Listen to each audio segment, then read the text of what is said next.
Hi, I'm Katie Ziskind. I own Wisdom Within Counseling and Coaching. We have locations in Niantic and we're licensed in multiple states.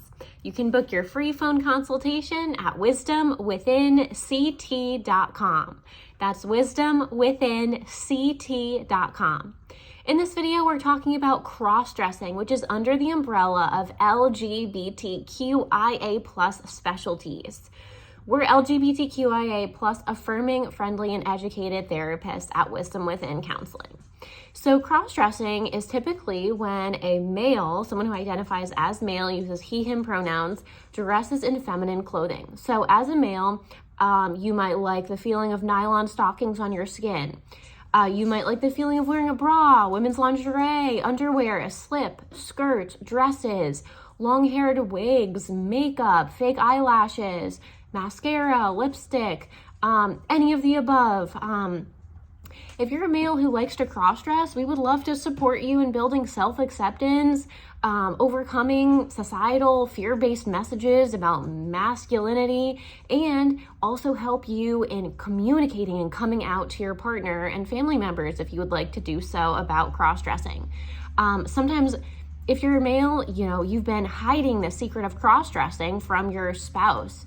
You might be married, you might have a wife, and you might have kept this a secret, and now your wife just found your bag of feminine clothing items, and your wife is scared that you might be gay, or surprised, or shocked, or, name a number of emotions. Your wife might be angry, your wife might think you're cheating because you have women's lingerie in a bag. And your wife might need help understanding cross-dressing and gender expression. So if you're a male that likes to express your gender in a more feminine way, it's totally normal and healthy as long as you're not hurting yourself or anyone else.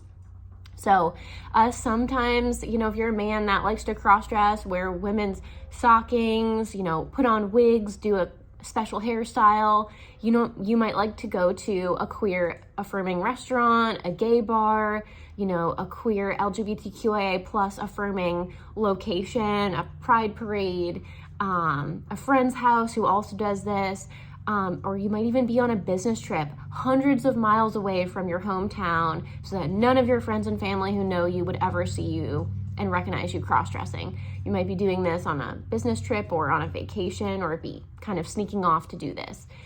Sometimes also if you cross-dress, this isn't true for everyone, but for some males, cross-dressing can be sexually arousing. So it can fall under the fetish or kink category. And so we can support you around talking about that with your spouse as well. If you are in the closet, which means you are keeping your cross-dressing a secret, you might be living in a high state of anxiety. You might be cross-dressing or masturbating or taking part in these activities when your wife isn't home or when your kids aren't home. You might be sneaking off to do these things, and that can really create adrenal fatigue, cause you to live in a state of high anxiety, which isn't fun, keeping a secret. So being able to come out to your spouse can be liberating.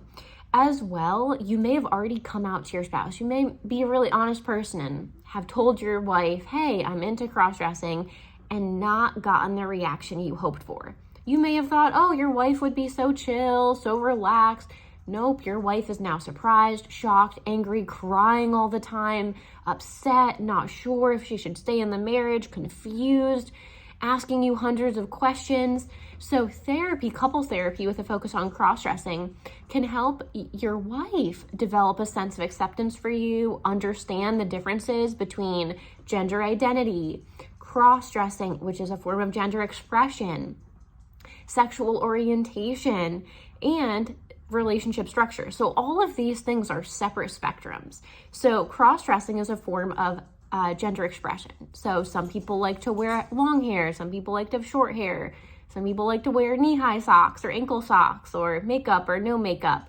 Long ago, women weren't allowed to wear pants, and now women can wear pants.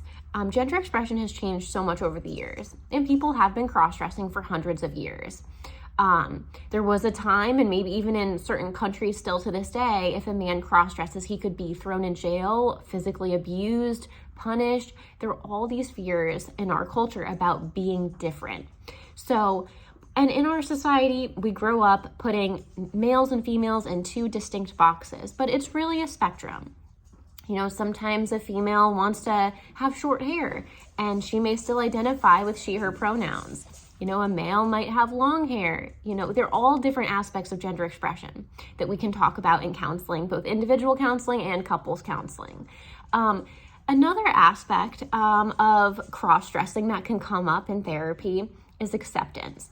So we talk about being raised in a strict religious culture. You know, if you are raised with a very strict upbringing, your parents may have shamed you as a little boy for cross-dressing. So maybe when you were 6 or 7 years old, you like dressing up in your mother's clothing or high heels or putting on lipstick or putting on your sister's clothing.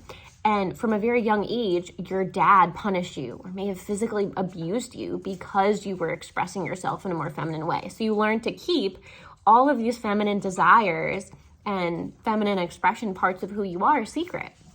Now you're 20 or 30 or 40, 50, 60 years old and coming to terms and accepting that you enjoy cross-dressing. And counseling can help you develop self-acceptance to really embrace your authentic self and realize that this is a very okay part of who you are. And sometimes it's a part of who you are as a person, just in your enjoyment in life. And sometimes it's a part of what we call your erotic palette or erotic blueprint, what turns you on. So we can talk about those aspects in counseling. You may want to talk with your wife about boundaries around cross-dressing, you know, around her fears. Maybe she's afraid someone will find out. You know, what would that look like? What would be the worst that could happen? And what would be the best that could happen? You know, could you guys develop some LGBTQIA plus affirming friendships of other people that cross-dress or other people that are affirming and welcoming? And are there certain churches, you know, like a Unitarian church or, you know, a church that's very liberal versus conservative that you could start to be a part of? You know, are there pride parades or pride events that you guys could go to as a couple where you could be dressed up as a female and your wife could feel safe? So we also talk about gender identity in counseling. So some men who cross-dress identify as bi-gender. And this means that when you're dressed up as a female, you like to be referred to as a female name and have someone refer to you with she, her pronouns. So when you're wearing your wig, your mascara, your eyelashes, your makeup, your lipstick, your female underwear, female dresses, nylon stockings, you want someone to call you by a female name. And then when you are, you know, maybe in a more masculine way, you have to go to work, you're a dad, you're picking your kids up from school, maybe you're not out in those environments and you're in your more masculine self, you like to have someone refer to you with he, him pronouns and your more masculine name. So some people who cross-dress identify as bi-gender, and gender identity is something you can talk about in counseling as well. So if you're looking for support around cross-dressing counseling or therapy with LGBTQIA plus affirming specialists, our team at Wisdom Within Counseling are educated, we have extra trainings, we have extensive knowledge in this area, and would love to help you as an individual come to terms and really gain a sense of self-awareness around cross-dressing and gender expression. And also we can talk with you and your partner, your wife, around sexuality, intimacy, sex, gender, what, you know, experiences you had growing up, you know, how our view or stereotypes around gender are formed. You know, we can talk about all different aspects of married life. So you can book your free phone consultation at wisdomwithinct.com. That's wisdomwithinct.com. Or you can give us a call at 860-451-9364. That's 860-451-9364. I'm Katie Ziskind, the owner of Wisdom Within Counseling and Coaching. I'm a licensed marriage and family therapist and an LGBTQIA plus specialist. I would love to support you in developing acceptance and confidence around expressing your gender in a more feminine way.